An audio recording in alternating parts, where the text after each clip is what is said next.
fiecare agent imobiliar o mai mică sau mai mare măsură în impactul pe care îl are agentul cumva e la el.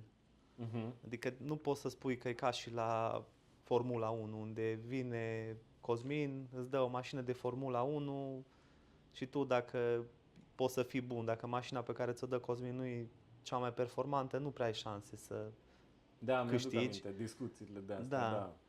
Pe când în imobiliare, sigur că vine Cosmin cu mașina de Formula 1, dar dacă nici tu nu ești un pilot bun, nu prea ai cum Da. să evoluezi. Deci, din punctul meu de vedere, sigur, trebuie să fie un echilibru între know-how-ul pe care îl acumulezi tu ca și agent și, sigur, și suportul pe care ți-l oferă în spate agenția.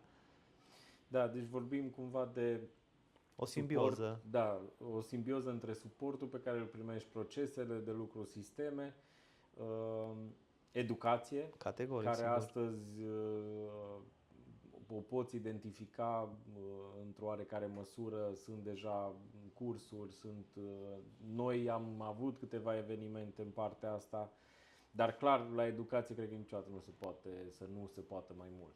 Categoric. Dar cred că ține foarte mult și de experiența personală a agentului. Adică cred că în imobiliare trebuie să ai și o experiență. Categoric, sigur, pentru că imobiliarele, am mai văzut discuții în domeniul nostru al agenților imobiliari.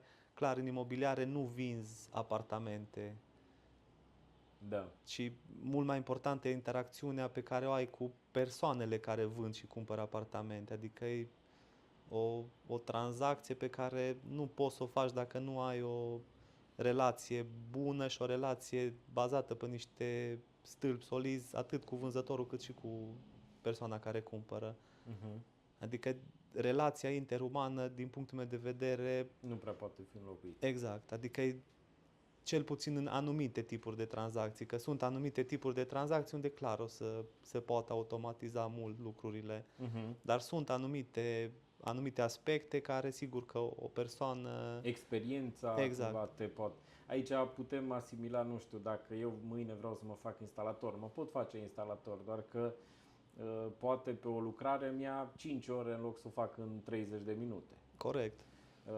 Și asta, ca și experiență și o carieră de agent imobiliar cu niște procese, te face să rezolvi mult mai ușor lucruri. Da, plus că foarte mulți, majoritatea cumpărătorilor, știu că s-au făcut și studii, cumpără mânați de partea emoțională. Adică foarte, foarte puțină lume cumpără pur rațional. Da. Probabil acolo am discutat despre cei care fac investiții, dar și cei care fac investiții de multe ori cumpără emoțional. Adică îi leagă emoțional ceva de tranzacția respectivă. Deci e foarte important și aspectul acesta să știi să-l gestionezi tu ca și agent.